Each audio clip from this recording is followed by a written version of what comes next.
تو یہ سب بنی اسرائیل کے وہ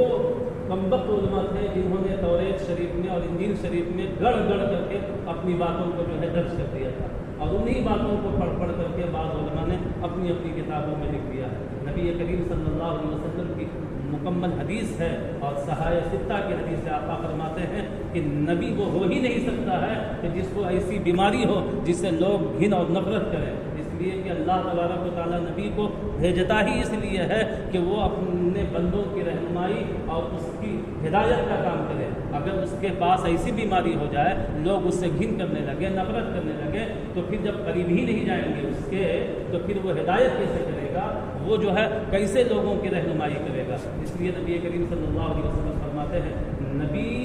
کے ظاہری حیات میں تو بدن خراب ہونا دور، آقا تو فرماتے ہیں کہ اللہ تبارک و تعالیٰ نے نبی پاک کے جسم کو ان اللہ حرم ان تأکل اجساد الانبیاء، سمجھ لگنا کہ اللہ تبارک و تعالیٰ نے زمین پر جو ہے حرام فرما دیا ہے کہ وہ کسی نبی کے جسم کو نقصان پہنچائے۔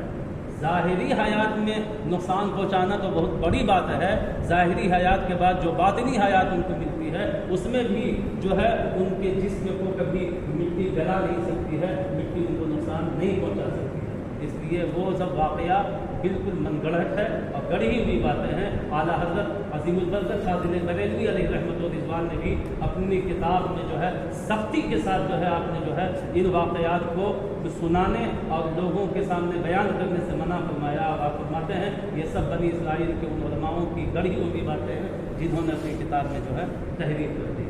اس لیے جو ہے یہ چیزیں ہم کو اپنے ذہن سے نکال دینا چاہیے۔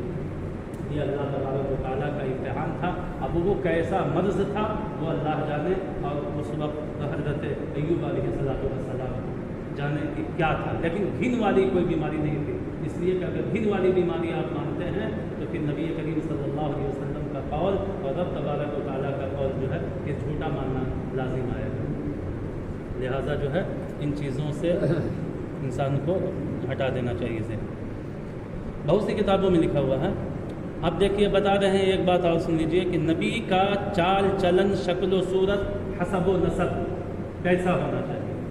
تو آپ فرماتے ہیں نبی کا چال چلن، شکل صورت، حسب نسب، طور طریقہ، بات چیت سب اچھے اور بے عیب ہوتے ہیں، سب اچھے اور بے عیب ہوتے ہیں۔ اب کوئی جو ہے نبی کریم صلی اللہ تعالیٰ علیہ وسلم یا دیگر جتنے بھی انبیاء کرام ہیں ان کے تعلق سے اگر کوئی ان کے چال چلن کے بارے میں اگر کسی قسم کی کوئی بھی بات کرتا ہے تو پھر آپ سمجھیے کہ وہ اپنے ایمان سے ہاتھ دھو بیٹھتا، اب وہ مومن نہیں ہے۔ نبی سب آدمیوں سے زیادہ عقل مند ہوتے ہیں، جتنے بھی کائنات میں انسان ہوئے ہیں اور قیامت تک ہوں گے ان تمام لوگوں سے زیادہ عقل مند جو ہے وہ نبی ہوتا ہے۔ بڑے سے بڑے حکیم فلسفی کی عقل نبی کی عقل کے لاکھویں حصے تک بھی نہیں پہنچتی۔ جتنے پڑھے لکھے ہوں، جتنے قابل شخصیت ہوں، جتنے بڑے حکماء فلسفی ہوں، جو بھی ہوں، ان سب کی عقلیں ہے نا لاکھویں حصے بھی اگر اس کو کر دیا جائے تو بھی جو ہے وہ نبی کریم صلی اللہ تعالیٰ علیہ وسلم اور دیگر انبیاء کے عقلوں کے مقابلے میں نہیں پہنچتی۔ جو یہ مانے کہ کوئی شخص اپنی کوشش سے نبی ہو سکتا ہے وہ شخص کافر ہے، وہ شخص کافر ہے۔ جیسے کہ وہابیوں نے، بدبختوں نے اپنی اپنی کتابوں میں لکھ مارا ہے کہ معاذ اللہ اشرف علی تھانوی نے جو ہے اپنی کتاب میں لکھا ہے، آپ کی لائبریری میں یہ کتاب پڑھی ہوئی ہے، آپ جا کر کے دیکھ سکتے ہیں، انہی کی لکھی ہوئی، انہی کے مکتبے سے لکھی ہوئی ہے۔ وہ بدبخت لکھتا ہے کہ بسا اوقات تو امتی بھی نبی سے عبادت میں بڑھ جاتے ہیں، معاذ اللہ، 100 مرتبہ معاذ اللہ۔ اب وہ مثال کیا دیتا ہے؟ وہ مثال بدبخت یہ دیتا ہے کہ مثال کے طور پر نبی کریم صلی اللہ تعالیٰ علیہ وسلم کی عمر 63 سال اور بعض امتی کی عمر 90 سال 100 سال ہوتی ہے، تو نبی کریم صلی اللہ علیہ وسلم نے تو 63 سال عبادت کی،